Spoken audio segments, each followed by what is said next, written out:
नमस्कार दोस्तों।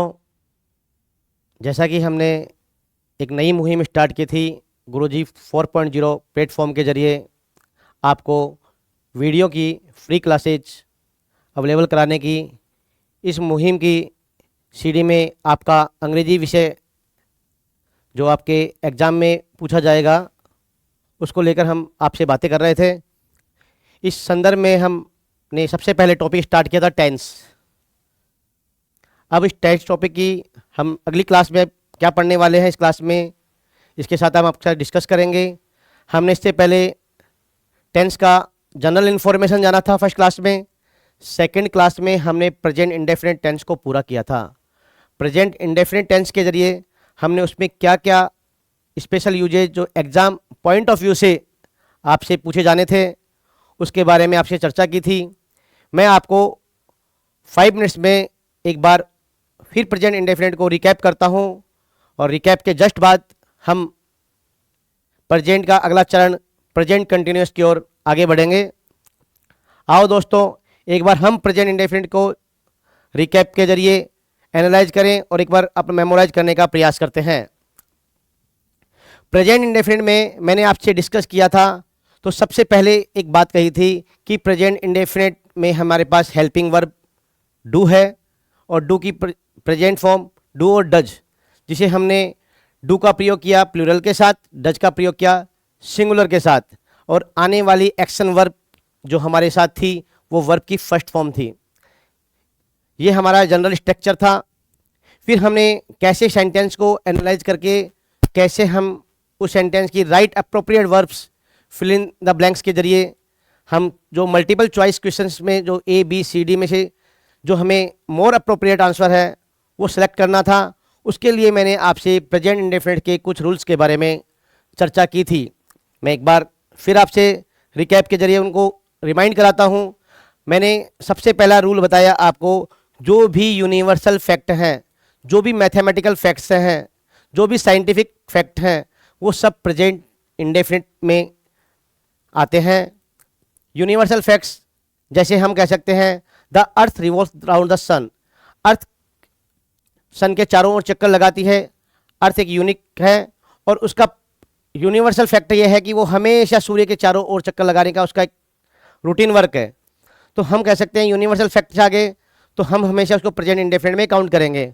Mathematical facts की बात की, जैसे मैंने कहा 2 and 2 makes 4, हमेशा 2 और 2 4 ऐड करने पर हमें 4 ही 2 और 2 ऐड करने पर हमेशा हमें 4 ही मिलने वाला है।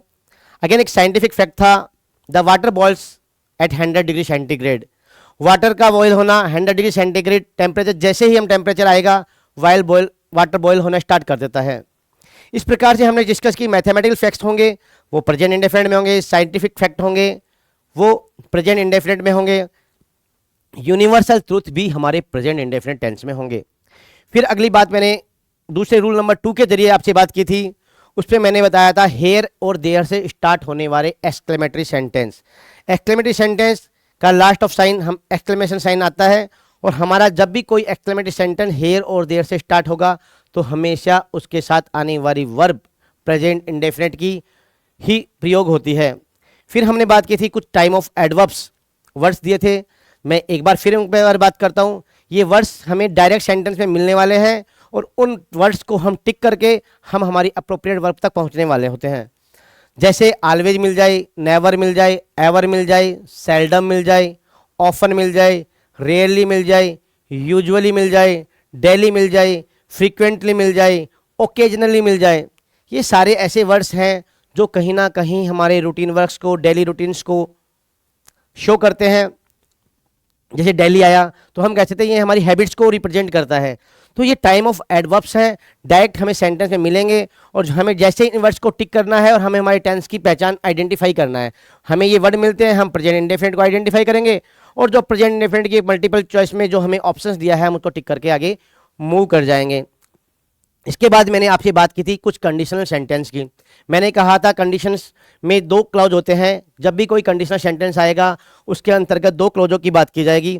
एक क्लॉज जो इफ से स्टार्ट होगा, एक क्लॉज जो कॉमा के बाद स्टार्ट होगा। जो भी इफ क्लॉज होगा वो हमेशा प्रेजेंट इंडेफिनिट में होगा और इफ के बाद वाला क्लोज हमेशा फ्यूचर इंडेफिनेट में होगा।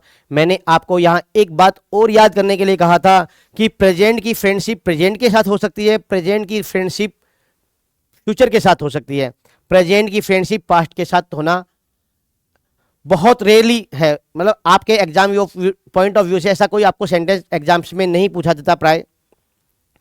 जैसे इनके हमें कंडीशनल सेंटेंस की आइडेंटिफाई करने के लिए हमें कौन कौन से वर्ड्स मिल जाए, इफ़ मिल जाए, इन केज मिल जाए, एज मिल जाए, एज सून एज मिल जाए, वैन मिल जाए।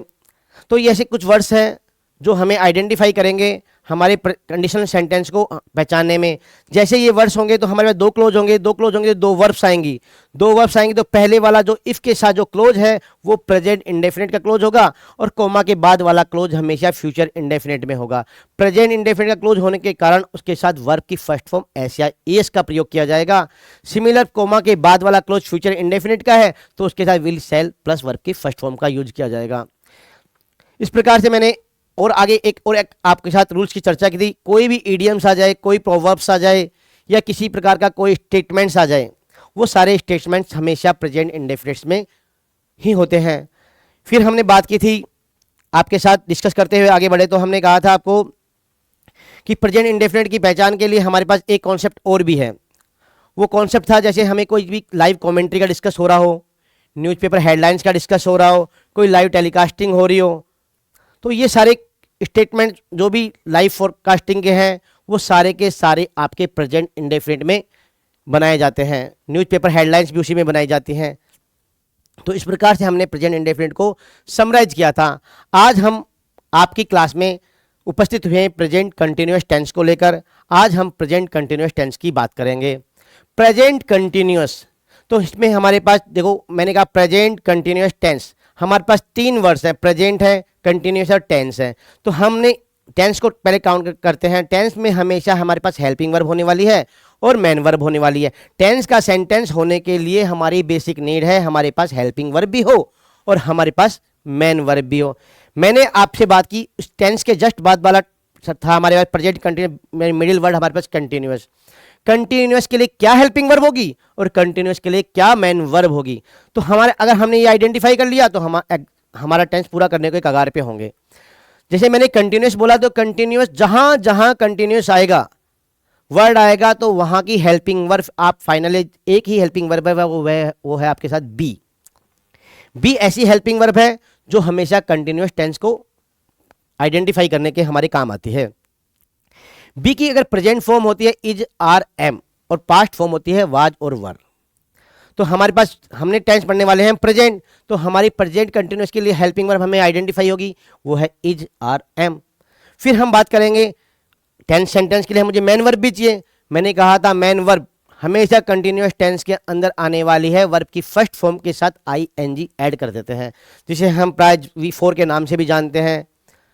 तो हमारे पास जब भी कंटिन्यूअस टेंस आएगा तो आने वाली हेल्पिंग वर्ब की फर्स्ट फॉर्म के साथ हमेशा आईएनजी ऐड होगा। हमारे पास अब एक समराइज पहुंचे हमने, हम जब भी कंटिन्यूअस टेंस की बात करेंगे तो हमें वर्ब की फर्स्ट फॉर्म प्लस आईएनजी और हेल्पिंग वर्ब के तौर पे इज, आर, एम का प्रयोग करना है। तो हमारे पास जनरल स्ट्रक्चर आ गई। सबसे पहले सेंटेंस में सब्जेक्ट आएगा, फिर हेल्पिंग वर्ब आएगी, फिर मेन वर्ब आएगी और फिर हमारे पास ऑब्जेक्ट आएगा। अब बात करते हैं हमें पता चल गया सब्जेक्ट के बाद आने वाली हेल्पिंग वर्ब का हमें आइडेंटिफाई कर लिया, इज, आर, एम आनी है। फिर हमने बात करी वर्ब की फोर्थ फॉर्म आने वाली है, वर्ब की फर्स्ट फॉर्म आईएनजी आने वाली है कंटिन्यूअस टेंस में। जैसे ही किसी वर्ब में आईएनजी लगती है तो वो किसी कार्य के कंटिन्यूटी का बोध कराती है, कार्य का कंटिन्यूअस प्रोग्रेसिव। तो हम इसीलिए कंटिन्यूअस टेंस का दूसरा नाम भी हमने प्रोग्रेसिव टेंस के तौर पे हम जानते हैं। फिर बात की हमने आने वाली हेल्पिंग वर्ब, हमारे पास इज, आर, एम है। तो इज, आर, एम भी में से आपको कौन सी सिलेक्ट करनी है वो डिपेंड करता है सब्जेक्ट पर, क्योंकि हमने एक सब्जेक्ट वर्ब एग्रीमेंट टॉपिक्स में हमने बात की, उसमें मैंने आपको बताया जैसा सब्जेक्ट होगा अकॉर्डिंग टू उसकी वर्ब होगी। अगर मेरा सब्जेक्ट सिंगुलर है, यानी काउंटिंग में 1 है, तो मैं आने वाली हेल्पिंग वर्ब के तौर पर इज का प्रयोग करूंगा प्रेजेंट कंटिन्यूअस में। अगर मेरा सब्जेक्ट नाउन है तो मेरे नाउन में मेल है, फीमेल है। अगर मेल है तो मेरा सब्जेक्ट ही होगा, तो मैं मेल के अकॉर्डिंग मेरा यूनिक इज का प्रयोग करूंगा। शी है तो मैं भी इज का प्रयोग करने वाला हूं, इट के साथ भी मैं इज का प्रयोग करने वाला हूं। Because of all three he see it all counted in singular. जैसे ही मेरा सब्जेक्ट प्लूरल बनता है या दे आता है एज ए प्रोनाउन, तो मेरा हेल्पिंग वर्ब बन जाती है प्लूरल की तौर पे, आर को प्रयोग करूंगा। आई के साथ ऑलवेज मैं एम का प्रयोग करूंगा। यू और वी के साथ मैं हमेशा आर का प्रयोग करूंगा। अब मैं एक स्ट्रक्चर पे पहुंच गया हूं जो प्रेजेंट कंटिन्यूस की है। आपके पास subject plus verb is are am plus verb की first form I N G plus object.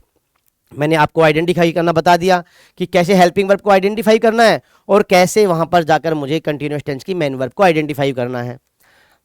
अब मैं इसके साथ आपके कुछ रूल्स के बारे में भी चर्चा करूंगा। पहले हम आओ थोड़ा सा प्रेजेंट कंटिन्यूस को समझने का प्रयास करते हैं।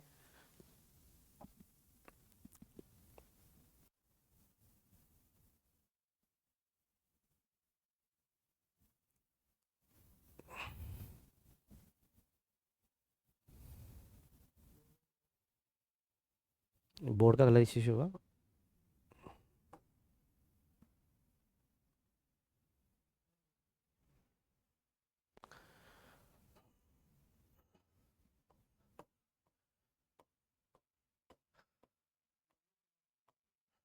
ठीक,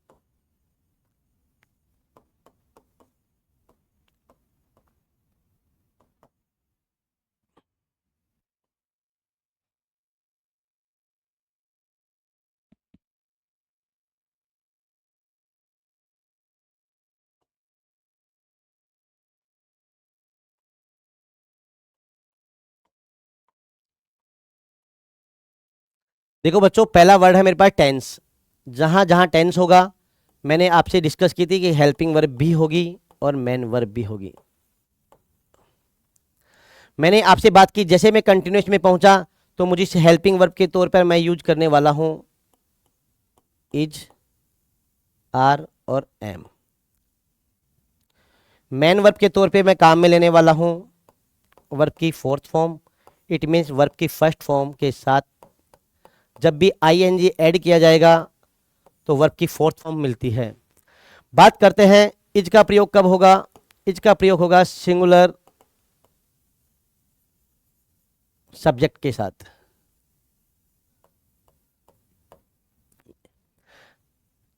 अगर नाउन है तो मैं सिंगुलर सब्जेक्ट ढूंढूंगा।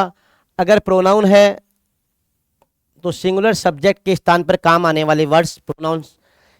मैस्कुलाइन जेंडर है ही, फेमिनाइन जेंडर है सी, न्यूटर जेंडर है it. Similar next helping verb है मेरे पास आर। आर का प्रयोग मैं प्लूरल सब्जेक्ट के साथ करूंगा। मतलब जो भी नाउन आएगा उसको मैं प्लूरल फॉर्म में यूज करने वाला हूं। अगर इसके जगह प्रोनाउन काम में लेना है तो मेरे पास प्रोनाउन इसके लिए है मेरे पास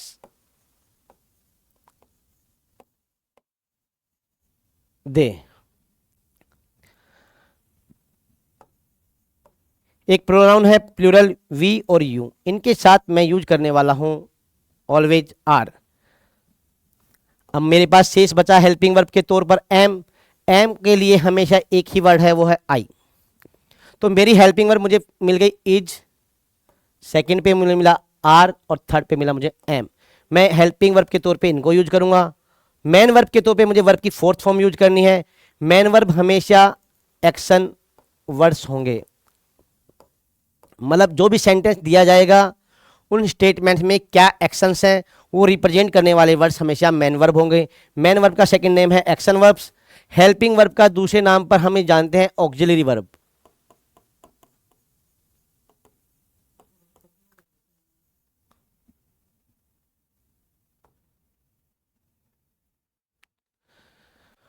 ऑक्सिलरी वर्ब के तौर पे हम जानते हैं हेल्पिंग वर्ब को। हेल्पिंग वर्ब हमेशा हमें क्या डिनोट करती है, टाइम को डिनोट करती है। एक्शन वर्ब हमेशा एक्शन को डिनोट करती है। तो ये आपकी कंटिन्यूस में काम आने वाली हेल्पिंग वर्ब्स हैं।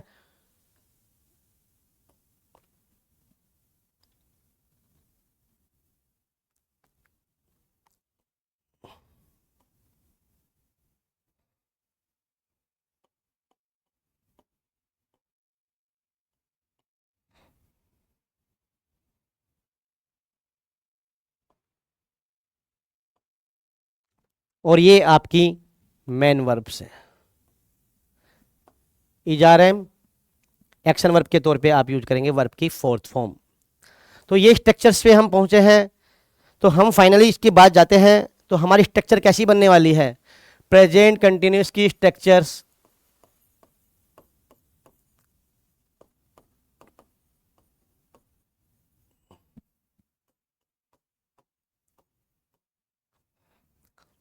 इसी का दूसरा नाम आपके पास है प्रोग्रेसिव।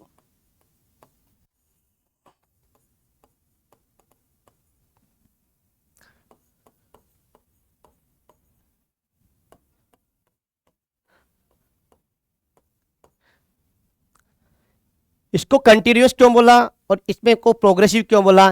इसका मतलब है कि आप ये नोट करें कि इसमें जो एक्शन होगा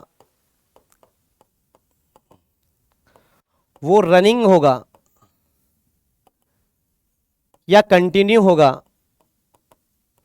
इसलिए इसका नाम रखा गया कंटिन्यूस या प्रोग्रेसिव। अब मैं इसकी स्ट्रक्चर की बात कर रहा हूं, जो जनरल स्ट्रक्चर है।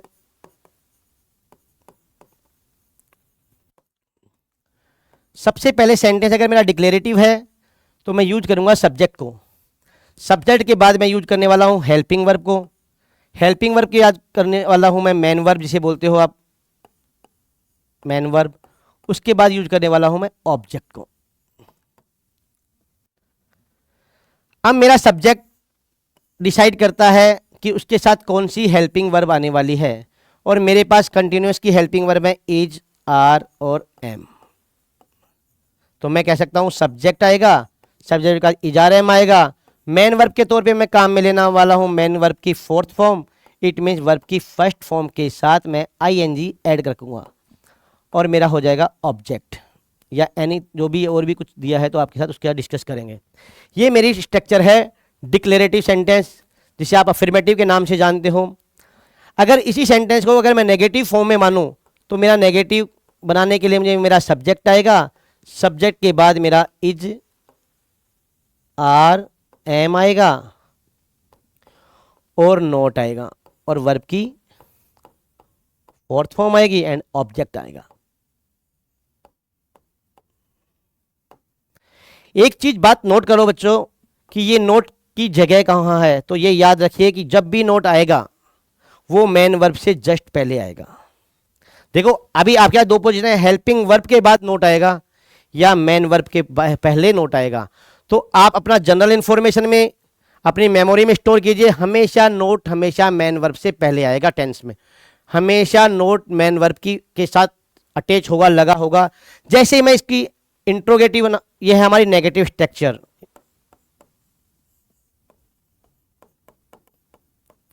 अगर मैंने इसका इंट्रो बनाया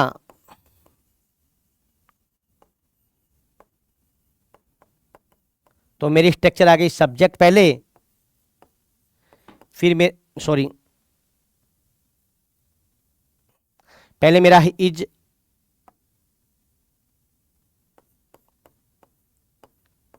आर एम, देन मेरा सब्जेक्ट, देन मेरी वर्ब की फोर्थ फॉर्म, देन मेरा ऑब्जेक्ट, या इसमें जो भी कॉम्प्लीमेंट दिए हैं वो लास्ट में इंट्रोगेटिव साइन। अगर सिमिलर इसका मैं इंट्रो भी बनाऊं नेगेटिव भी बनाऊं, इंट्रो भी हो गया और नेगेटिव भी हो गया, तो उस केस में मेरे पास स्ट्रक्चर होगी is, are, am, subject, then not, then verb की फोर्थ फॉर्म, देन ऑब्जेक्ट।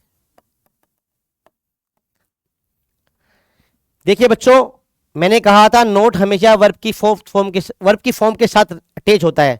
देखो यहाँ वर्ब है, मेन वर्ब है, मेन वर्ब के बगल में नोट है, ना कि हेल्पिंग वर्ब के बाद नोट आता है। अगर हेल्पिंग वर्ब के बाद नोट आता है तो नोट पहले यहीं आ जाता सब्जेक्ट के पास। तो नोट हमेशा आपको अपनी मेमोरी के लिए टिक करने के लिए, एग्जाम में क्वेश्चन टिक करने के लिए, कई बार ऑप्शंस आपको ऐसा भी मिलेगा। तो हमेशा ध्यान रखो नोट का साथी वर्ब की मेन वर्ब है, ना कि हेल्पिंग वर्ब है। तो ये हमारी जनरल स्ट्रक्चर्स हैं प्रेजेंट कंटिन्यूअस की। तो आप बच्चों इनसे एक बार गो थ्रू होना। मैंने कहा जैसे ही सेंटेंस मेरा डिक्लेरेटिव आएगा तो सबसे पहले मेरे डिक्लेरेटिव सेंटेंस आएगा तो मेरा सब्जेक्ट आएगा, सब्जेक्ट के बाद हेल्पिंग वर्ब आएगी, हेल्पिंग वर्ब के बाद मेन वर्ब आएगी, मेन वर्ब के बाद ऑब्जेक्ट आएगा। हेल्पिंग वर्ब के तौर पर कंटिन्यूस में काम किसको लेते हैं? Is, are, am. ये फॉर्म है बी की, बी की प्रेजेंट फॉर्म होती है इज, आर, एम। तो मैंने आपको जब स्टार्ट क्लास किया था फर्स्ट क्लास में आपसे जरूर बताई थी मैंने आपको एक बात कि कंटिन्यूस टेंस की हेल्पिंग वर्ब का नाम ही बी है और बी की present form is, are, am है। हम पढ़ रहे हैं प्रेजेंट कंटिन्यूस, तो बी की प्रेजेंट फॉर्म लिया हमने इज, आर, एम। फिर मैंने बताया था कि जो भी टेंस होगा उसके साथ मेन वर्ब होगी। मेन वर्ब के तौर पे एक्शन वर्ब काम आती है। एक्शन वर्ब को हम इसमें कौन सी फॉर्म का यूज करते हैं? हम वर्ब की फोर्थ फॉर्म को यूज करते हैं कंटिन्यूस में। तो मेरी स्ट्रक्चर हुई, सब्जेक्ट हुई, इज, आर, एम हुआ, मेन वर्ब की फोर्थ फॉर्म हुई और ऑब्जेक्ट हुआ और लास्ट में मेरा फुल स्टॉप जिसे बोलते हो। फिर ऐसे ही नेगेटिव आया तो मैंने सब्जेक्ट, सब्जेक्ट के साथ इज, आर, एम, फिर मैंने इज, आर, एम के बाद नोट आया, नोट के बाद वर्ब की fourth form I, then object आया। इससे क्या प्रूफ हुआ? इससे एक चीज प्रूफ हुई कि नोट ऑलवेज किसके साथ आएगा? नोट जस्ट पहले आएगा मेन वर्ब के। जैसे मैंने इंट्रो बनाया इज, आर, एम पहले आया क्योंकि ये हेल्पिंग वर्ब से बनने वाला क्वेश्चन होंगे और हमेशा हेल्पिंग वर्ब से क्वेश्चन जो बनते हैं वो हमेशा यस और नो में उनके आंसर्स आपको दिए जाते हैं। जब आप टैग क्वेश्चंस पढ़ेंगे तो हम उसके बारे में और डिस्कस करेंगे। ये आपके एग्जाम में भी टैग क्वेश्चंस का एक टॉपिक है, छोटा सा टॉपिक है। तो जैसे ही हम टेंस पूरा करेंगे उसके बाद जैसे टैग क्वेश्चन के टॉपिक पे आएंगे मैं इसके बारे में आपको और भी एक्सप्लेन करूंगा। जैसे मैंने इंट्रोगेटिव नेगेटिव बनाया तो मेरा स्ट्रक्चर हो गया is, are, am plus subject plus not verb की फोर्थ फॉर्म प्लस ऑब्जेक्ट। ये मेरी बेसिक स्ट्रक्चर्स है जो मैं एक बार अपने मेमोराइज में आपको सेव रखनी है। जैसे ही आप क्वेश्चन सोल्व करेंगे आपके पास ये चीज़ें ध्यान में होनी चाहिए कि मेरा टेंस कौन सा है, मेरे पास हेल्पिंग वर्ब कौन सी है, मेरी मेन वर्ब कौन सी है। अगर आप इसको अंडरलाइन करके चलेंगे तो आप एग्जाम में अपने क्वेश्चन पे अटेम्प्ट करने से नहीं चूकेंगे। देखो बच्चों, जैसे मैं कुछ सेंटेंस लिख रहा हूं,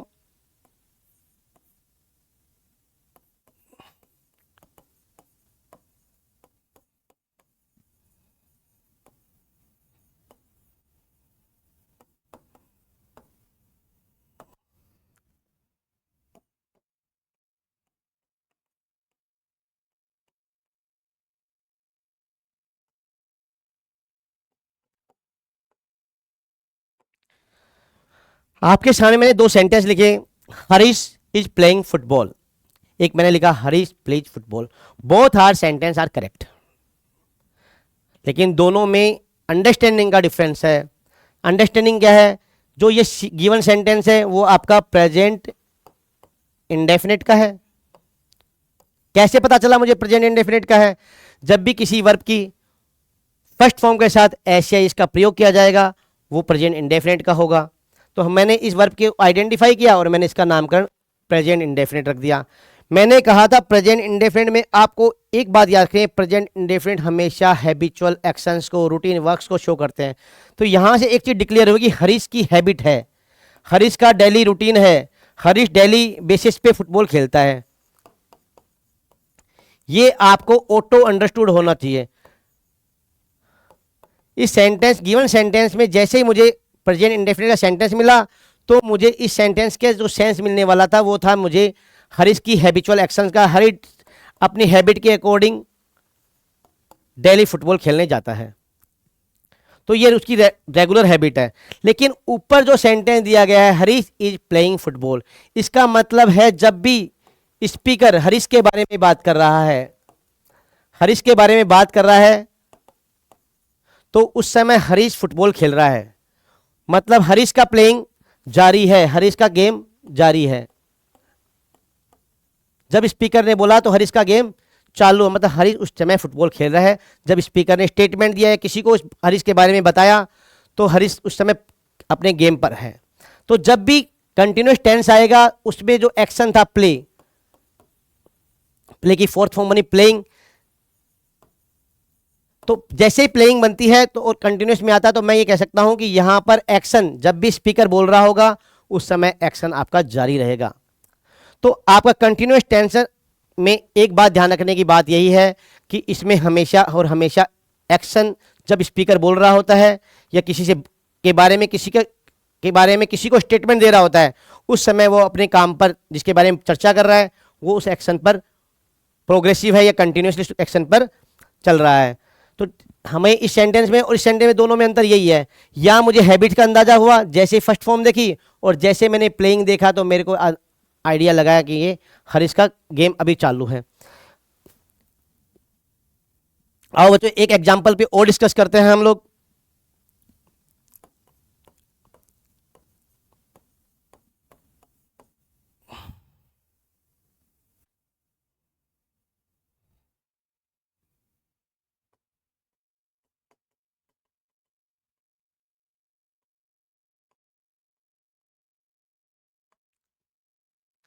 I am writing a novel, तो पहले तो मुझे आइडेंटिफाई करना है टेंस कौन सा है।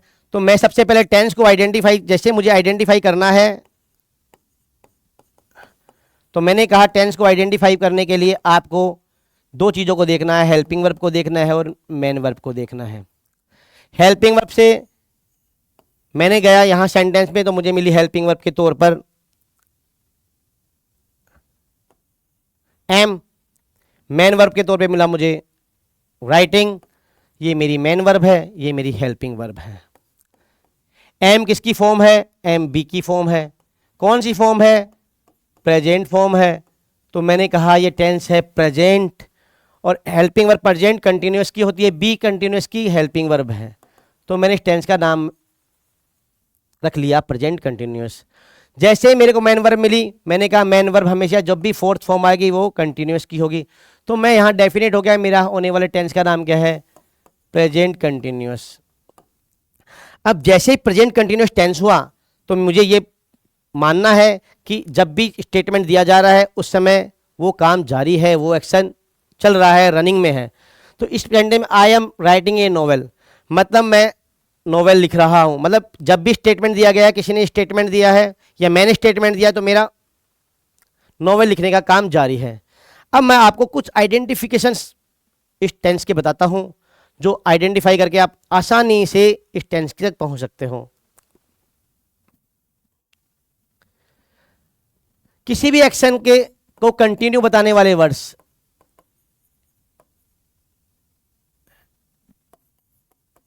एक्शन की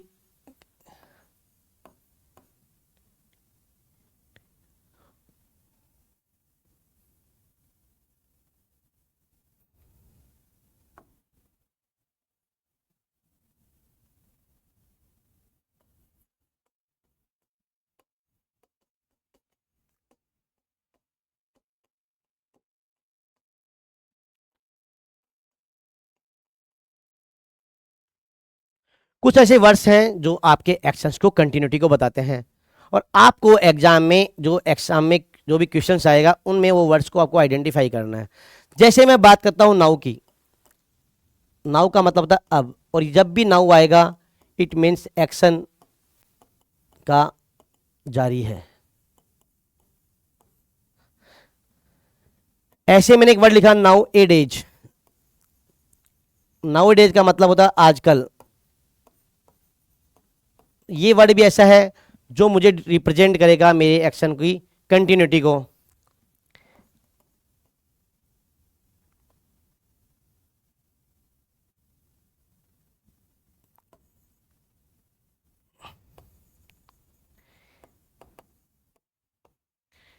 एक वर्ड मिला मुझे कंटिन्यूअली, एक वर्ड मुझे मिलेगा प्रोग्रेसिवली।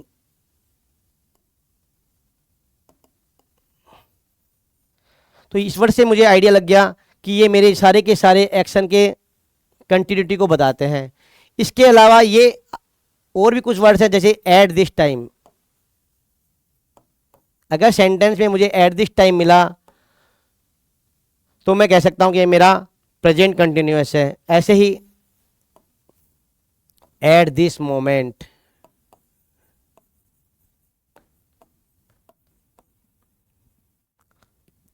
तो ये कुछ हमें आइडेंटिफाई करने के लिए वर्ड्स हैं, जैसे नाउ, नाउ ए डेज मिला, कंटिन्यूअली मिला, प्रोग्रेसिव मिला, एट दिस टाइम मिला, एट दिस मोमेंट मिला। ये कुछ ऐसे आइडेंटिफिकेशंस हैं आपके टेंस के अंदर जो हमेशा कंटिन्यूअस को रिप्रेजेंट करेंगे। तो ये जब प्रेजेंट कंटिन्यूअस के को रिप्रेजेंट करते हैं, और जब प्रेजेंट कंटिन्यूस को रिप्रेजेंट करेंगे तो मेरे पास हेल्पिंग वर्ब के तौर पे मैं is are am fill in the blanks में इज आर एम के साथ मेन वर्ब देखूंगा तो वर्ब की फर्स्ट फॉर्म आईएनजी मुझे मिलेगी।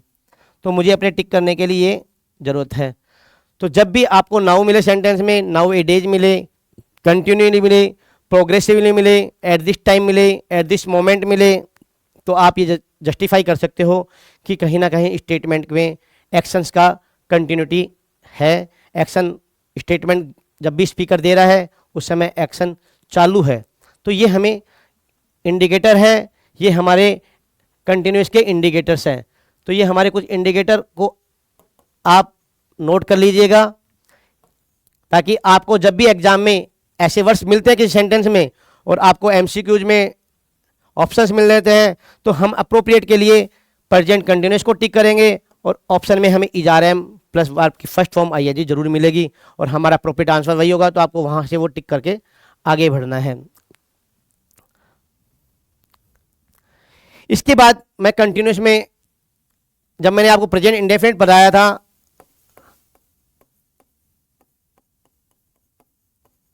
और प्रेजेंट कंटिन्यूस में थोड़ी सी हम और एनालाइज करते हैं। तो जब मैंने आपको प्रेजेंट इंडेफिनिट पढ़ाया था तो मैंने कहा था प्रेजेंट इंडेफिनिट में कुछ ऐसी वर्ब्स हैं, वर्ब्स जो परसेप्शन के काम आएंगी,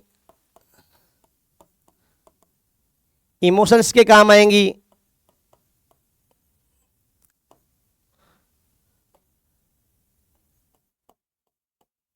पजेजिंग के काम आएंगी। कुछ ऐसी वर्ब्स होंगी जो परसेप्शंस को रिप्रेजेंट करेंगी, इमोशंस को रिप्रेजेंट करेंगी, पजेजिंग को रिप्रेजेंट करेंगी। वो वर्ब का कभी भी कंटिन्यूअस फॉर्म नहीं होता है। इन वर्ब्स का क्या नहीं होता? कंटिन्यूअस फॉर्म नहीं होता। इट मीन्स इन वर्ब के साथ कभी भी आई एन जी का प्रयोग नहीं होगा, चाहे आपका सेंटेंस जो ना एक्शन के कंटिन्यूटी को बता रहा हो। तो हमेशा ये ध्यान रखने वाली बात है, ये वर्ब हमेशा जब कंटिन्यूस का रिप्रेजेंटेशन नहीं होगा तो होने वाली वर्ब का आंसर प्रेजेंट इंडेफिनिट में होगा। तो हम उन वर्ब्स की लिस्ट को मैं आपके साथ डिस्कस करूंगा जो प्रेजेंट कंटिन्यूस में यूज नहीं होती। जब भी आपको ये मिलेंगी प्रेजेंट इंडेफिनिट में मिलेंगी या प्रेजेंट परफेक्ट में मिलेंगी।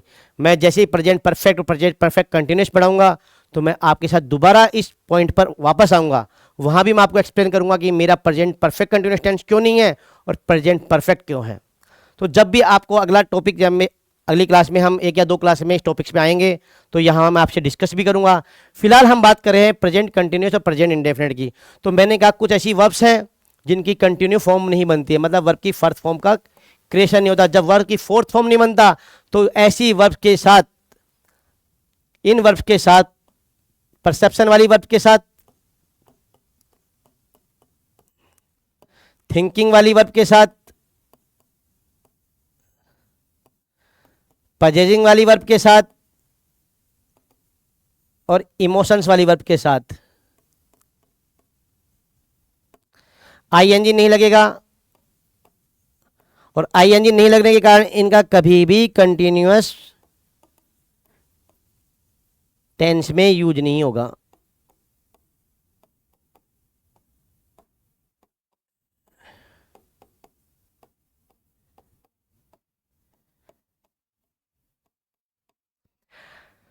तो आप लोगों को एग्जाम पॉइंट ऑफ व्यू से उन वर्ब को एक बार या दो बार गो थ्रू होना है ताकि वो आपके माइंड में सेट हो जाए।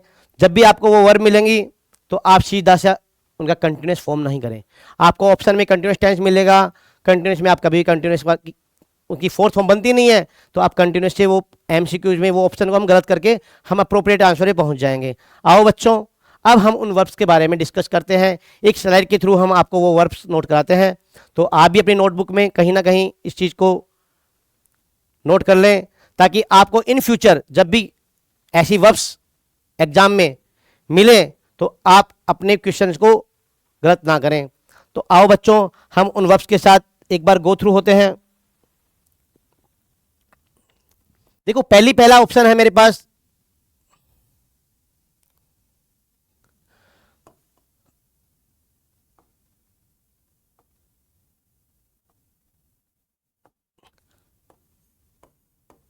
Verbs of perception. बच्चों एक बात और बताना, मैं आपसे थोड़ा सा स्किप हो गई, वो है ये कि हमारी वर्ब, ये जो परसेप्शन वाली वर्ब्स हैं, ये वर्ब्स हमारी स्टेटिव वर्ब्स हैं। परसेप्शन वाली वर्ब को स्टेटिव वर्ब्स के तौर पर काउंट किया जाता है। जो वर्ब्स स्टेटिव होती हैं मीन्स वो परमानेंट हैं, फिक्स्ड हैं। तो ये आप स्टेटिव वर्ब के तौर पर ही इन वर्ब्स को देखते हैं, इन्हें स्टेटिव वर्ब भी बोल सकते हैं। अब कौन कौन सी वर्ब हैं, आओ बच्चों डिस्कस करते हैं।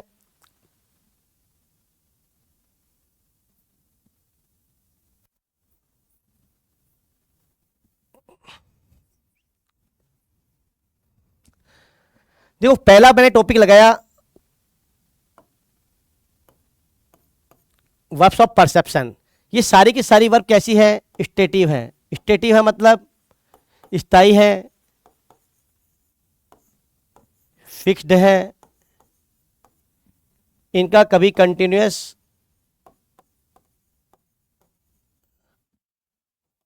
मतलब वर्ब की फर्स्ट फॉर्म आईएनजी नहीं होती है। तो वर्ब्स ऑफ परसेप्शन कौन सी वर्ब है, वर्ब ऑफ परसेप्शन वो वर्ब है जो हमारी ज्ञानेंद्रिया सेंस ऑर्गन्स जिन्हें फील करती हों।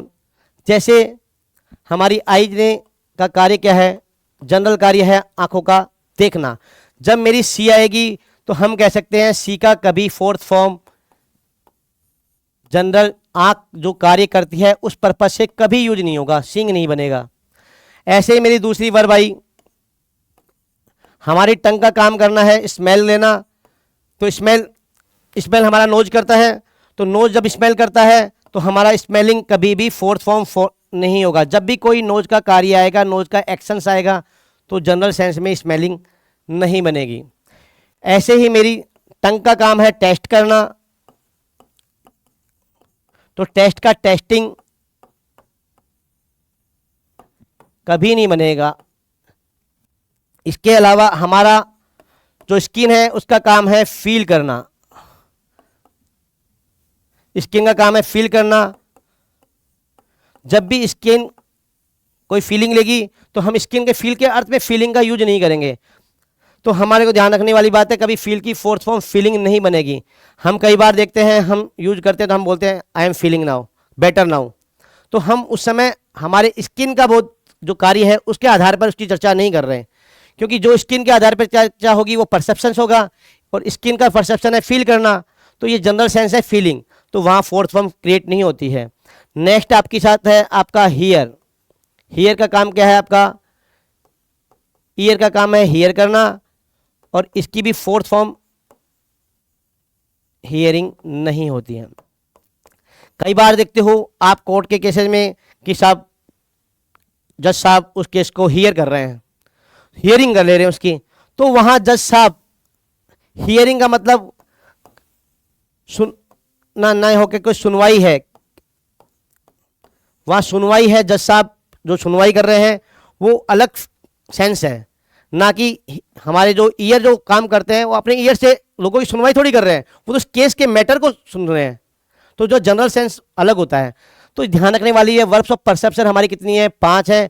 ये परसेप्शन और वर्ब सारी की सारी हमारे सेंसरी ऑर्गन से रिलेटेड होती हैं। तो आप जैसे सेंसरी ऑर्गन अगर आपको याद है तो आप उनके कार्य, जिस कार्य के लिए वो सेंसरी ऑर्गन जाने जाते हैं, उनसे बनने वाले जितने भी एक्शंस हैं वो हमारे वर्ब्स ऑफ परसेप्शन के अंतर्गत आते हैं। जैसे सी, स्मेल, टेस्ट, फील, हियर। तो आप ये नोट कर लो कि वर्ब ऑफ परसेप्शन में कौन कौन सी वर्ब है, सी, हियर, टेस्ट, स्मेल, हियर। इनकी फोर्थ फॉर्म जनरल सेंस के तौर पर कंटिन्यूअस में कभी आपको देखने को नहीं मिलेंगी। नेक्स्ट बात करते हैं हम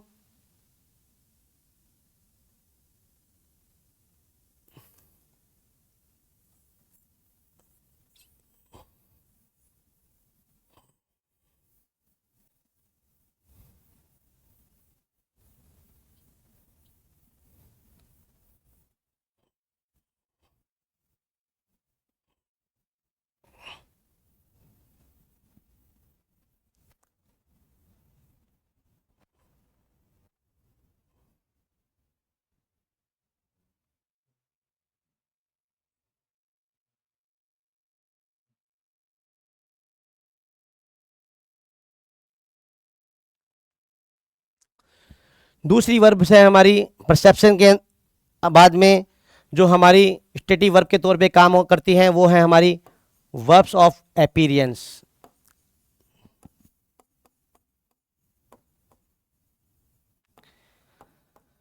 वर्ब्स ऑफ अपीयरेंस के अंतर्गत हमारी कुछ वर्ब्स हैं, जैसे मैंने एक बात की, एक वर्ब है लुक। तो जनरल सेंस में लुकिंग नहीं बनता है।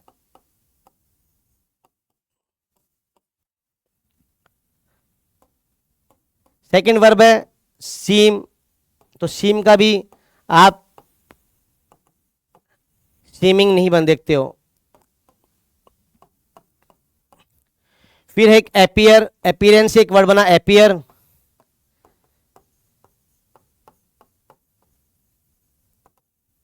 तो एपियरिंग आपको टेंस के अंतर्गत नहीं देखने को मिलेगी। फोर्थ वर्ब है रिजेंबल। रिजेंबल का मतलब होता है प्रतीत होना, सिमिलर, प्रतीत होना।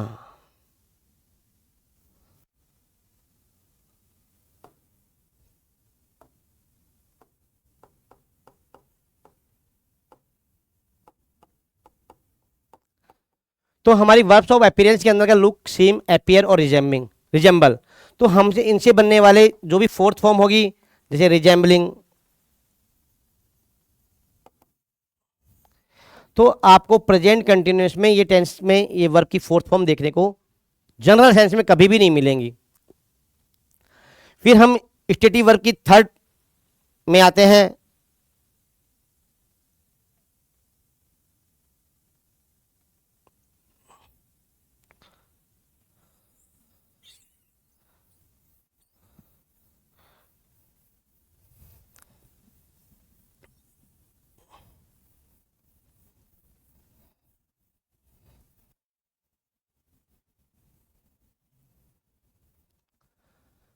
तो फर्स्ट में हमने पढ़ा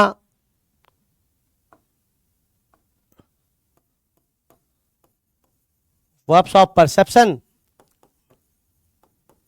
सेकंड में पढ़ा हमने verbs of appearance.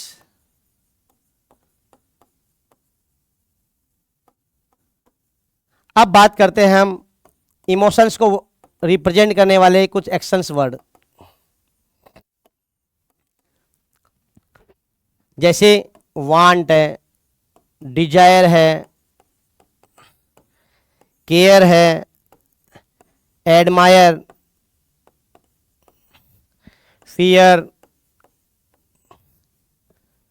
Refuse, like, hate, love, hope. तो ये कुछ ऐसे वर्ड्स हैं जो कहीं ना कहीं एक ह्यूमन नेचर के इमोशंस को रिप्रेजेंट करते हैं। Want, desire, care, admire, fear, refuse, like, किसी को हेट, लव, होप, ये कहीं ना कहीं किसी को अपनी उम्मीद को रिप्रेजेंट करते हैं, इमोशंस को रिप्रेजेंट करते हैं। तो ऐसी जो भी वर्ड्स हैं जो हमारे एक्शन वर्ड्स हैं, तो ये एक्शन वर्ड्स हमेशा हमारे प्रेजेंट इंडेफिनिट में प्रयोग होते हैं, ना कि प्रेजेंट कंटिन्यूअस में। चाहे वो सेंस कई बार आपको कंटिन्यूअस का सेंस भी देंगे। आप जब भी आप हिंदी उसका रूपांतरण देखेंगे तो आपको फील आएगी कि वो कंटिन्यूअस का टेंस है, लेकिन आपको अपने नोट में रखना है कि इन वर्ब्स के साथ तो आईएनजी लगता नहीं है। जब आईएनजी नहीं लगता तो मैं इनके साथ हमेशा क्या नहीं करूंगा, कंटिन्यूअस टेंस का प्रयोग नहीं करूंगा। तो ऐसी वर्ब्स मुझे याद रखनी है जो कंटिन्यूअस को में नहीं बनती हैं। तो हमारी ऐसी वर्ब थर्ड ऑप्शन पे आ गया इमोशंस। इमोशंस के अंदर आने वाली वर्ब हो गई हमारी want, desire, care, admire, refuse, like, hate, love, wish. काफ़ी सारी वर्ब्स हैं जी। तो आपको इनको कम से कम इन कुछ वर्ब्स को तो आपको अपने नोटबुक में मेंशन करके रखना है। आपको एग्जामिनर इन्हीं वर्ब्स से डायरेक्ट क्वेश्चन पूछता है और आप वहाँ सेंस ऑफ जनरल सेंस, जो हिंदी राजस्थान वाले विद्यार्थियों का एक चलन होता है कि वो हिंदी से इंग्लिश बनाते हैं। पहले हिंदी पढ़ेंगे, उसका हिंदी रूपांतरण करेंगे, फिर उसके बाद वो इंग्लिश जनरेट करते हैं। तो हमेशा ये ध्यान रखने वाली भी ये आने वाली वर्ब्स जो इमोशंस को रिप्रेजेंट करती हैं, इमोशंस को रिप्रेजेंट करने वाली वर्ब्स हमेशा स्टेटिव वर्ब्स होती हैं। अगर वो स्टेटिव वर्ब्स हैं तो इनकी कंटिन्यूअस फॉर्म बनती नहीं, क्योंकि स्टेटिव वर्ब्स वो वर्ब्स होती हैं जो फिक्स्ड है, स्थायी है, वो कंटिन्यू काम ही नहीं कर सकती, एक्शन उनका कंटिन्यू रह ही नहीं सकता। तो ये हमारे स्टेटिव वर्ब के अंतर्गत आने के कारण इन वर्ब्स के का भी कंटिन्यूस फॉर्म क्रिएट नहीं होता है। तो बच्चों ये ध्यान रखना। अब मैं इसके बाद आपको अगले ऑप्शन पे लेके जा रहा हूं।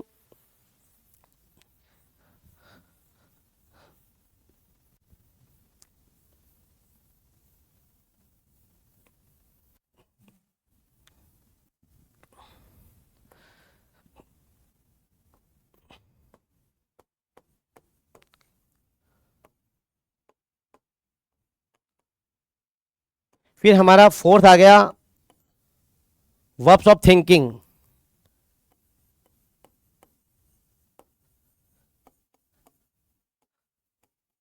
मतलब कुछ ऐसी वर्ब्स हैं जो हमारा ब्रेन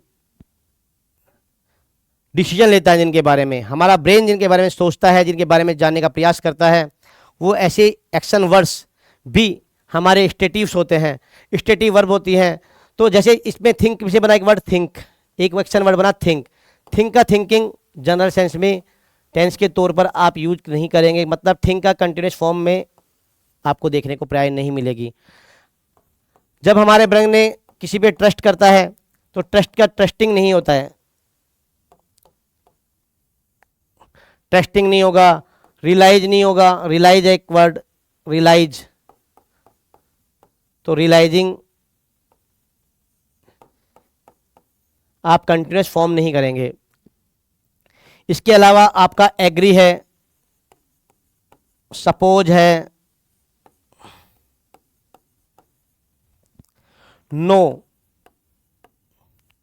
ये तो एग्जामिनर का फेवरेट क्वेश्चन है। इस वर्ब के साथ उसने कई बार हर एग्जाम में मल्टीपल टाइम्स नो वर्ब को, एपियर वर्ब को तो मल्टीपल टाइम्स एग्जामिनर ने पूछा है। तो जब भी आपको नो वर्ब मिले तो आप मान के चलेंगे कि इसके साथ हमेशा प्रेजेंट इंडेफिनिट यूज होगा, ना कि कंटिन्यूस यूज होगा। सपोज हो गया, अग्री हो गया, नो हो गया, फॉरगेट हो गया, remember,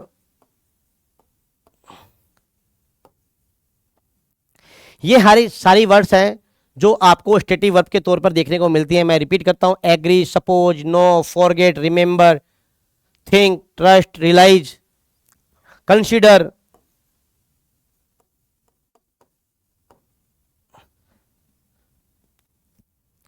understand.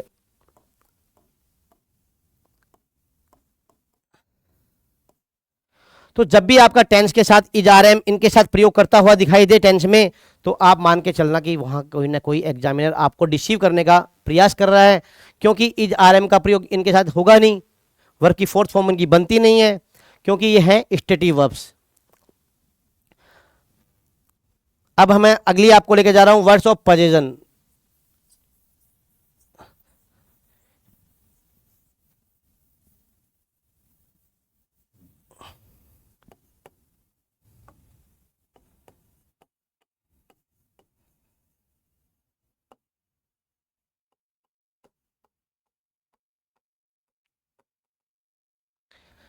Verbs of position वो वर्ब्स हैं जिसमें सब्जेक्ट का अधिकार क्षेत्र को रिप्रेजेंट किया जाता है। ऐसी वर्ब, ऐसे एक्शंस जिसमें सब्जेक्ट अपना किसी भी आर्टिकल पे अधिकार जताता है।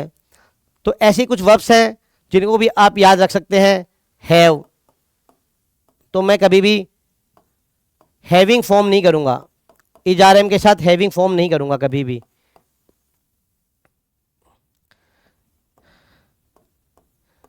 पजेज से बना एक वर्ड पजेज, तो ये भी फॉर्म नहीं होता है। कंटेन, कंटेन का मतलब ही होता है रखना। बिलोंग,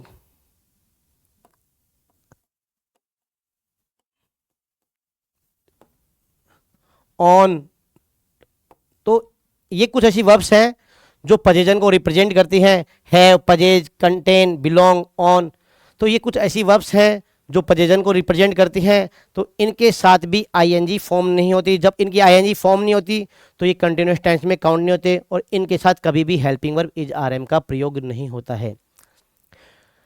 तो आज हमने जाना प्रेजेंट कंटिन्यूस, प्रेजेंट कंटिन्यूस का प्रयोग, कैसे आपको एग्जाम में इसको टिक करना है, कैसे उसमें क्या हेल्पिंग वर्ब प्रयोग होनी है, कौन सी मेन वर्ब आएगी, सेंटेंस की फॉर्मिंग कैसे होगी, स्ट्रक्चर्स कैसे होंगे। इसके बाद हमने उसके कुछ स्पेशल यूज समझने का प्रयास किया, कौन कौन से वर्ड्स हैं जो टाइम ऑफ एडवर्ब के कारण हम उनको आइडेंटिफाई कर सकते हैं। फिर मैंने आपके साथ स्टेटिव वर्ब्स की बातें की। स्टेटिव वर्ब्स हमेशा प्रेजेंट इंडेफिनिट को रिप्रेजेंट करते हैं, कभी उनके कंटिन्यूस फॉर्म नहीं होते हैं। तो फाइनली मैं क्लास को समराइज करता हूं। आज हमने स्टार्ट किया था present continuous tense. Present continuous tense के अंतर्गत हमने स्ट्रक्चर, सबसे पहले स्ट्रक्चर्स को पढ़ने का प्रयास किया। स्ट्रक्चर्स में मैंने कहा जहाँ टेंस वर्ड है वहाँ हेल्पिंग वर्ब भी होगी और पक्का मेन वर्ब भी होगी। फिर मैंने बोला कंटिन्यूस है तो कंटिन्यूस की हेल्पिंग वर्ब का नाम है बी और मेन वर्ब का नाम है फोर्थ फॉर्म। फिर मेरे टेंस का नाम था प्रेजेंट कंटिन्यूस टेंस। जैसे प्रेजेंट आया तो मुझे बी की प्रेजेंट फॉर्म बनानी थी, तो प्रेजेंट की बी की प्रेजेंट फॉर्म बनाई तो मुझे मिला इज आर एम। तो अब मेरी स्ट्रक्चर बहुत क्लियर होगी। मेरे पास प्रयोग होने वाली हेल्पिंग वर्ब का नाम इज आर एम है और मेन वर्ब जो प्रयोग होगी वो है वर्ब की फोर्थ फॉर्म, मतलब वर्ब की फर्स्ट फॉर्म में या बेस फॉर्म में मैं जब भी आईएनजी ऐड करूंगा मुझे वर्ब की फोर्थ फॉर्म मिल जाएगी। फिर मैंने स्ट्रक्चर्स की बात की। अगर सेंटेंस मेरा अफर्मेटिव है तो सबसे पहले सब्जेक्ट आएगा, उसके बाद मेरी हेल्पिंग वर्ब आएगी। हेल्पिंग वर्ब के तौर पे मैं इज आर एम का प्रयोग करूंगा। फिर मेरी मेन वर्ब आएगी, मेन वर्ब के तौर पे मैं वर्ब की फोर्थ फॉर्म का प्रयोग करूंगा। फिर मैं मेरे ऑब्जेक्ट का प्रयोग करूंगा। मैंने कहा सब्जेक्ट मेरा नाउन या प्रोनाउन बनेगा। नाउन मेरा अगर सिंगुलर है या नाउन सिंगुलर है और सिंगुलर के स्थान पे आने वाले प्रोनाउंस ही सी इट है तो मैं आने वाली हेल्पिंग वर्ब को डेफिनेट करता हूं, वो है इज। मैंने कहा अगर मेरा सब्जेक्ट प्लूरल है या मेरा प्लूरल प्रोनाउन है तो मैं जाऊंगा आर के साथ। जैसे मेरे यू मिलता है आर, वी मिलता है आर, दे मिलता है तो आर हेल्पिंग वर्ब होगी। प्लूरल नाउन्स आ गया तो भी मेरी हेल्पिंग वर्ब्स आर होने वाली है। ओनली एंड ओनली आई के साथ मैं हेल्पिंग वर्ब के तौर पे एम को यूज करूंगा। फिर मेरी अब स्ट्रक्चर डिफाइन हो गई, subject is are am plus verb की fourth form plus object. Then मेरा अगर इसी का मुझे नेगेटिव बनाना है तो मेरा स्ट्रक्चर होगा सब्जेक्ट पहले आएगा, फिर मेरी हेल्पिंग वर्ब के तौर पे इज आर एम का प्रयोग होगा, फिर मेरा हमेशा ध्यान रखने वाली है हेल्पिंग वर्ब के बाद और मेन वर्ब से पहले डिक्लेरेटिव सेंटेंस में मैं नोट का प्रयोग करूंगा। तो मेरी स्ट्रक्चर होगी subject is are am plus not verb की फर्स्ट फॉर्म आईएनजी, देन मेरा ऑब्जेक्ट। लास्ट में मैं अपना फुल स्टॉप का जो साइन है उसको यूज करूंगा। फाइन, अब मैं आता हूं इंट्रोगेटिव में। जैसे इंट्रोगेटिव सेंटेंस आता है तो इंट्रोगेटिव सेंटेंस मेरे दो प्रकार के होते हैं कि हेल्पिंग वर्ब से, और मुझे पता है प्रेजेंट इंडेफिनिट की हेल्पिंग वर्ब कौन सी, प्रेजेंट कंटिन्यूअस की हेल्पिंग वर्ब कौन सी है, इज आर एम। तो मैं इज आर एम को सब्जेक्ट से पहले प्रयोग करके सेंटेंस को इंट्रोगेटिव स्वरूप दूंगा। इज आर एम प्लस मेरा सब्जेक्ट आएगा प्लस मेरा वर्ब की फोर्थ फॉर्म आएगी और फिर मेरा ऑब्जेक्ट आएगा। लास्ट में मैं इंट्रोगेटिव साइन का यूज करूंगा। उसके बाद मैं आता हूं प्रेजेंट परफेक्ट इंट्रोगेटिव नेगेटिव पर। इंट्रोगेटिव नेगेटिव सेंटेंस जब भी आएगा तो सबसे पहले मुझे इंट्रोगेटिव बनाना है। इंट्रोगेटिव के लिए मुझे सबसे पहले हेल्पिंग वर्ब का प्रयोग करना है। तो हेल्पिंग वर्ब मेरी कंटिन्यूस की इज आर एम है, मैं उसके बाद सब्जेक्ट को प्रयोग करूंगा। अब मेरे सेंटेंस का नाम इंट्रोगेटिव नेगेटिव है तो मैंने आपको एक पढ़ाते समय बताया था नोट किसके साथ आएगा। नोट आपका ये याद नहीं रखना हेल्पिंग वर्ब के बाद आएगा, ना कि इसकी जगह आपको याद रखना नोट हमेशा मेन वर्ब से जस्ट पहले आएगा। नोट हमेशा मेन वर्ब से जस्ट पहले आएगा। अब मेरा इंट्रोगेटिव का स्ट्रक्चर कैसे है, सबसे पहले इज आर एम है, मेरी हेल्पिंग वर्ब आ गई। मैंने कहा हेल्पिंग वर्ब को आप याद नहीं रखना है तो मुझे मेन वर्ब से पहले नोट यूज करना है, तो मैं हेल्पिंग वर्ब के बाद मैंने सब्जेक्ट का यूज किया। अब मुझे नेगेटिव बनाना है, मेन वर्ब स्ट्रक्चर आने से पहले मैंने नोट का यूज किया, सब्जेक्ट के ठीक बाद नोट लगाया, नोट के बाद मैंने वर्ब की फोर्थ फॉर्म आईएनजी वाली फॉर्म को यूज किया, ऑब्जेक्ट किया, देन रिमाइंडिंग जो भी उसमें वर्ड्स हैं उनको मैंने अंग्रेजी फॉर्मेशन की और लास्ट में इंट्रोगेटिव साइन को यूज करके मैंने सेंटेंस की फॉर्मिंग कर दी। ये तो हमारी जनरल सेंस में जैसे मैं प्रेजेंट कंटिन्यूअस के सेंटेंस बनाऊंगा मैं इसी स्ट्रक्चर का प्रयोग करूंगा और अपने सेंटेंस को फॉर्मिंग करूंगा।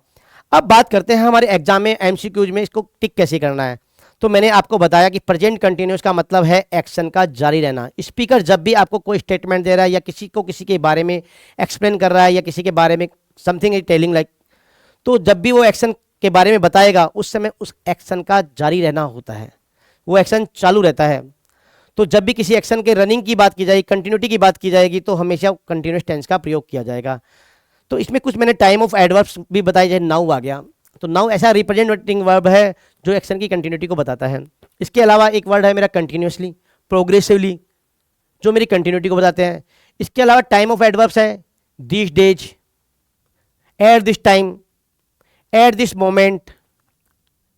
तो ये सारे ऐसे वर्ड्स हैं जो मुझे कहीं ना कहीं प्रेजेंट कंटिन्यूस के टाइम को जो टाइम है उस टाइम मेरे एक्शन का रनिंग है, एक्शन मेरा कंटिन्यू है, इसको रिप्रेजेंट करते हैं, शो करते हैं। तो ऐसे वर्ड्स को जब भी मैं किसी सेंटेंस में देखूंगा तो मेरे दिमाग से एक ही ख्याल आ गया, ये कहीं ना कहीं सेंटेंस प्रेजेंट कंटिन्यूस का होने वाला है। और जैसे प्रेजेंट कंटिन्यूस का होने वाला है तो मैं स्ट्रक्चर पे जाऊंगा, मुझे हेल्पिंग और इजारम है और मेरी मेन वर्ब की फर्स्ट फॉर्म आईएनजी है। तो मैंने जाके अपने एमसीक्यूज में A B C D option को टिक कर चेक करूंगा, जहां मुझे इजारम प्लस वर्ब की फर्स्ट फॉर्म आईएनजी मिलेगी, मैं अपने क्वेश्चन को टिक करके आगे मूव कर जाऊंगा। फिर मैंने एक घनिष्ठ बात आपको यहाँ इंपॉर्टेंट फैक्ट जरूर बताया कि ऐसी कुछ वर्ब्स की लिस्ट है, ऐसी कुछ वर्ब्स हैं जिनकी कंटिन्यूस फॉर्मिंग नहीं होती। हम जनरल टॉकिंग में हम इनको यूज करते हैं, पर ग्रामेटिकली जब भी सेंटेंस फॉर्मिंग होंगे तो उनके सेंटेंस में अगर वर्ब के साथ आईएनजी लगाए तो सेंटेंस का जनरल जो सेंस है, पर्टिकुलर जिस सेंस के लिए वो वर्ब यूज होनी है, वो कभी भी उसके साथ जस्टिफाई नहीं करेंगी। तो इट मीन्स आपका ऑप्शंस गलत होने का चांसेस बहुत ज़्यादा होते हैं। तो उस केसेस में आपको कुछ वर्ब्स की लिस्ट है जो मैंने आपसे डिस्कस की। इन वर्ब्स को बोला जाता है स्टेटिव वर्ब्स। स्टेटिव वर्ब्स की 5 कैटेगरी थी हमारे पास। पहला था वर्ब्स ऑफ परसेप्शन था, दूसरा वर्ब था मेरा इमोशंस वाला था, एक अपीयरेंस वाला था, एक पजेजिंग वाला था। तो ये हमारे ऐसे कुछ लिस्टिंग थी। इनके अंदर कुछ उसी वर्ब्स के बारे में मैंने आपसे, जो एग्जामिनर मोस्ट प्रोबेबली जिन पे ज़्यादा था एग्जामिनर की फोकस होता है, उन वर्ब्स के बारे में मैंने डिस्कस भी किया। जैसे मैंने बात की आपके verbs of perception. Verbs of perception वो वर्ब्स हैं जो हमारी सेंसरी ऑर्गन यानी ज्ञानेंद्रियां जिनके द्वारा एक्शंस को फील करती हैं। नोज का काम है स्मेल करना, ईयर का काम है हियर करना, आई का काम है सी करना, टंग का काम है टेस्ट करना। और तो ये कुछ ऐसी वर्ब्स हैं जो परसेप्शन के अंतर्गत आएंगी। वो है सी,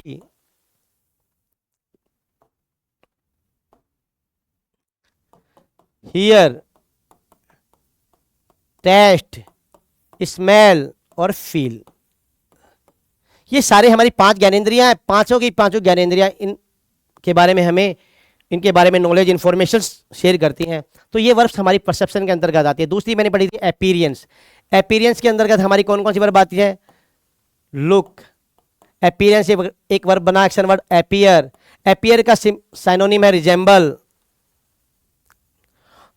तो ऐसे लुक मिल गया, अपीयर मिल गया, रिजेंबल मिल गया। तो ऐसे वर्ब्स हैं जो हमारे अपीयर्स को कहीं ना किसी की प्रेजेंटेशन, किसी की प्रेजेंस को बताती है। तो हमारी वर्ब्स ऑफ प्रेजेंस बताने के कारण इन वर्ब को भी हमने किस कैटेगरी में रखा है? ये भी हमारी स्टेटिव वर्ब की कैटेगरी में है। फिर बात की हमने इमोशंस की। इमोशंस में हमारा लव हो गया, हेट हो गया, लव हो गया, हेट हो गया, लाइक हो गया, केयर हो गया, एडमायर हो गया,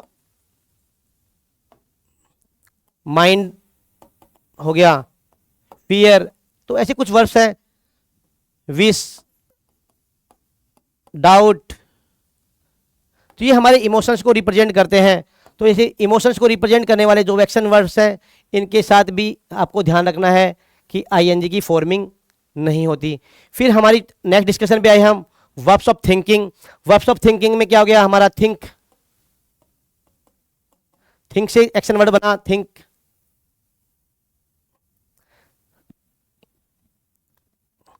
think,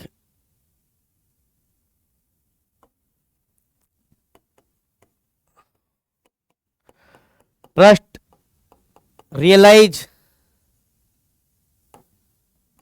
perceive, forget, know, understand. Know, understand, perceive, ये तो हमारे एग्जामिनर के फेवरेट्स एक्शन वर्ड्स हैं। तो आपको इनको प्रैक्टिस जब हम करेंगे तो इनमें काफ़ी सारे एग्जांपल्स करने वाले हैं। जैसे 3-4 टेंस हो जाएंगे, मैं आपको प्रैक्टिस सेशन, जैसे प्रेजेंट कंप्लीट होगा मैं प्रेजेंट का एक बार सेशन लेके आऊँगा, जिसमें आपको मैंने वर्ब्स को कैसे फिल करना है, जो मैंने पढ़ाया उसके आधार पर एग्जाम्स को मैं कैसे टिक करना है। फिर हमारी बात की थी हमने वर्ब्स ऑफ पोजेशन की। वर्ब्स ऑफ पोजेशन के अंदर हैव आ गया, पजेज आ गया, कंटेन आ गया, बिलोंग आ गया, ऑन आ गया। तो ये ऐसी कुछ वर्ब्स हैं जो पोजेशन को रिप्रेजेंट करती हैं। तो फाइनली हमने आज कंटिन्यूस टेंस को पढ़ा। मेरी आपसे यही एडवाइस है कि आप प्रैक्टिस सेशंस पे, जितनी आपके पास जो भी बुक्स अवेलेबल है ग्रामर की, उनमें आप प्रैक्टिस सेशंस को टिक करना स्टार्ट करें। अब आपके पास पहले प्रेजेंट इंडेफिनिट पूरा हो गया, प्रेजेंट कंटिन्यूस पूरा हो गया। प्रेजेंट इंडेफिनिट के जो रूल्स मैंने बताए, उन रूल्स को हर एक जो भी ऑप्शन आप प्रैक्टिस सेशन के अंदर या बुक्स के जो भी प्रैक्टिस कर रहे हैं, उनमें उन जो मैंने आपको रूल्स बताए उन रूल्स को अप्लाई करके देखिए। क्योंकि अब आपको ग्रामर का जो पोर्शन है कंपटीशन में वो है अप्लाइड पोर्शन। तो जैसे आपने जो पढ़ा उसको जैसे आपने अप्लाई करना सीख लिया, तो आप बेशक अपने ग्रामर के जो भी क्वेश्चंस आपके एग्जाम में आएंगे आप पक्का टिक करके जाएंगे। अब हमने आज पढ़ा प्रेजेंट कंटिन्यूस। प्रेजेंट कंटिन्यूस में मैंने आपको कुछ वर्ड्स बताए, दूसरा मैंने एक्शन से कंटिन्यूटी को शो करने वाले वर्ड्स बताए थे आपको, फिर मैंने आपसे बात की थी कुछ स्टेटिव वर्ब्स की। इनके आधार पर आप अपने प्रेजेंट कंटिन्यूस को ये जो भी आपके क्वेश्चंस पूछे जाएंगे उनको टिक कर सकते हो। अब हम अगली क्लास में आपके साथ उपस्थित होंगे प्रेजेंट परफेक्ट टेंस को लेकर। आप प्रेजेंट परफेक्ट को थोड़ा पढ़ के आइएगा, ताकि जब भी मैं आपको बोर्ड पे एक्सप्लेन करूं तो आपकी अंडरस्टैंडिंग को ज़्यादा बेटर हो। और हम अगले नेक्स्ट सेशन जब भी हमारा ऑर्गेनाइज होगा तो उसमें हम करेंगे प्रेजेंट परफेक्ट। इस प्रकार से हम प्रेजेंट कंटिन्यूस को आज समापन पे चलते हैं, और उम्मीद करते हैं कि आपको प्रेजेंट कंटिन्यूस समझ आया होगा। और आगे भी मैं प्रयास करूंगा कि आपको जो भी टेंस के present perfect, present continuous, present जो भी टेंस आगे पढ़ाऊंगा तो मेरा प्रयास रहेगा को बेस अच्छी तरीके से समझा सकूं, आपके एग्जाम में आने वाले क्वेश्चंस को मैं सोल्व करा सकूं। धन्यवाद, फिर मिलते हैं नेक्स्ट क्लास में। आप जुड़े रहिए गुरुजी 4.0 प्लेटफॉर्म पर। Thank you very much.